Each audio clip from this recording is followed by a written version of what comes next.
Kevin Lorenz joins us now with sports. And Kevin, boy, what a downer in the Dome last night. It definitely was not a pretty sight for Saints fans.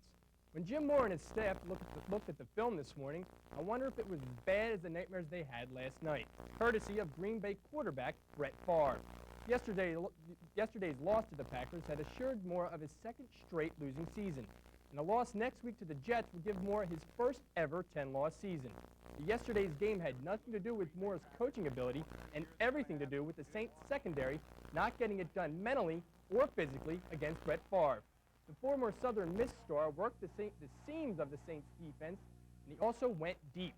He moved the ball seemingly at will throughout the first half and ended the day with 308 yards passing and four touchdowns. It wasn't long there. He was everything that he was cracked up to be today. You know, he was on. They were running. Never ran the same route twice. They were hitting an open guy. Working toward the weak side of the field.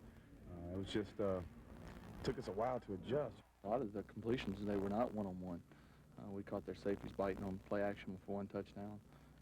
We ran a formation that confused their safeties on the first touchdown. So we game planned them in a way that we thought we could confuse them a little bit, and it worked. One of the few bright spots in yesterday's game, and really the whole season, has been the play of wide receiver Quinn Early. Early has been a constant for the Saints offense all year long, making big plays with the Saints up against the wall. The Packer game was no different. Quinn hauled in 7 receptions for 188 yards, and now he's over the 1,000-yard mark for receiving on the season. I couldn't be more happy for a guy to have the individual success that he's had in Quinn because of the type of player and the type of guy he is. He's special. Personally, my goals are coming around, and I'm going to reach them this year, I think. And but it is a little frustrating when the team doesn't reach the goals. And all I can do is just keep going out and trying to make plays and try to finish up strong this last game. Elsewhere in the NFL, the expansion Carolina Panthers continue to impress.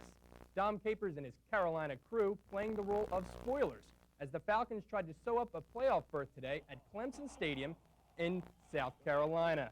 The Falcons jump on top early as George dishes to Ironhead, who rumbles in for a quick 6. The Falcons would lead 17-14 and were driving for the game clincher, but former Saint Sam Mills comes up huge on the pick.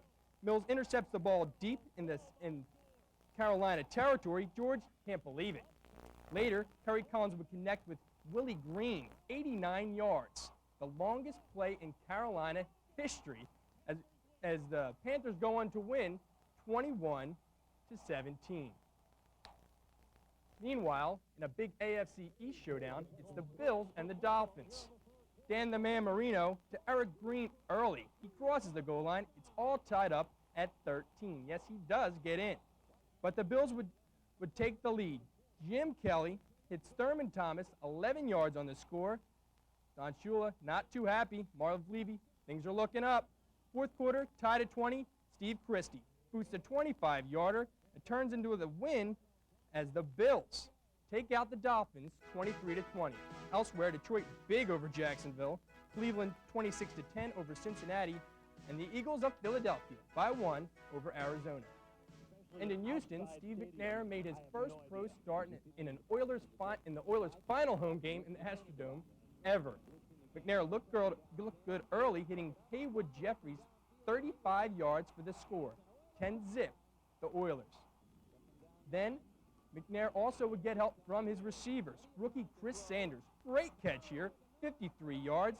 On the day, McNair 13 for 27, 198 yards and a touchdown as the Oilers take out the Jets 23-6. Elsewhere, Chicago over Tampa Bay 31-10. Washington over St. Louis 35-23. In the third, Kansas City overheaded Denver 14-7. Elsewhere, Indy beating San Diego 10-7, and the Giants playing the role of spoilers over Dallas 17-12 in the third. Well, in case you missed it, last night's Tyson-Buster Mathis fight, boy, I'm ever glad it was free and on the Fox network, because just like Tyson's fight against Peter McNeely, it wasn't worth a plug nickel. The first 2 rounds showcased Tyson's inability to land the big blow, as Mathis Jr. ducked for his life. Tyson finally came to life in the 3rd round when he stung Mathis with a couple of vicious right hands.